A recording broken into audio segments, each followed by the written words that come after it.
Hello అక్వామన్, స్నూఫీని వాకింగ్కి తీసుకెళ్ళినప్పుడు నా పైన ఈ పురుగు వచ్చి వాలింది.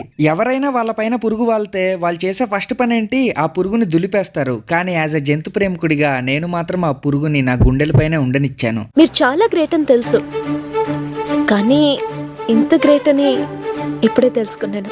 ఏదో మన మనిషిగా పుట్టినందుకు 10 మందికి ఉపయోగపడాలన్నది నా ఆశయం. అయితే జంతువులపైన నాకున్న జనరల్ నాలెడ్జ్ బట్టి ఆలోచించి చూస్తే ఇదొక గ్రాసోపర్. ఇప్పుడు దీన్ని పట్టుకొని తీసుకెళ్లి మన బట్టుగడికి ఇస్తే 1 సెకండ్లో దీన్ని మాయం చేస్తాడు. కానీ నేను అలా చెయ్యను, ఎందుకంటే అది హాయిగా నా గుండెలపైన ఎక్కి ఆడుకుంటుంది కాబట్టి. కానీ అది ఇంకా అలా పైకెక్కడం చూసి ఎక్కడ షట్టు లోపలికి వెళ్ళిపోద్దా అని భయమేసి దాన్ని దులిపేశాను. అన్న రూల్స్ పెడతారు, ఆయన ఫాలో అవ్వరు, కానీ మనం ఫాలో అవ్వాలి.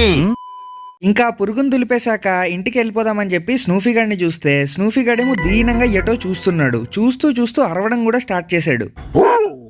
సరే వీడు ఇంతకీ దేన్ని చూసి అరుస్తున్నాడని చెప్పి చూస్తే దూరంగా ఒక 1/2 కిలోమీటర్ దూరంలో 2 మనుషులు నడుచుకుంటూ వెళ్తుంటే వాళ్ళని చూసి అరుస్తున్నాడు. నిజంగా వీడి Z+ సెక్యూరిటీ ఏంటో నాకైతే అర్థం కావట్లేదు. ఇంకా చేసింది చాలే పదా అని చెప్పి ఇంటికి తీసుకొని వెళ్ళాను. ఇంకా వీడిని ఇంటికి తెచ్చి తేంగానే ఫస్ట్ చేసే పని ఏంటంటే వీడిని బాత్రూంలోకి తీసుకెళ్లి వీడి కాళ్ళు కడగడం.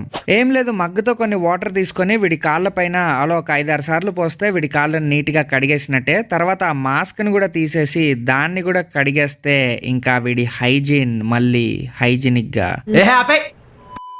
ఇంకా కాళ్ళు కడిగాక అవి తుడవకపోతే ఎట్లా, సో పట్టా మీద ఒక 4 సార్లు ఫ్రంట్ బ్యాక్ నడిపిస్తే ఆడి కాళ్ళు కూడా తుడిచేసినట్టే. అప్పుడు వదులుతామన్నమాట. డైలీ ఇదే రిపీట్. మంచి కట్టుబాట్లు సార్.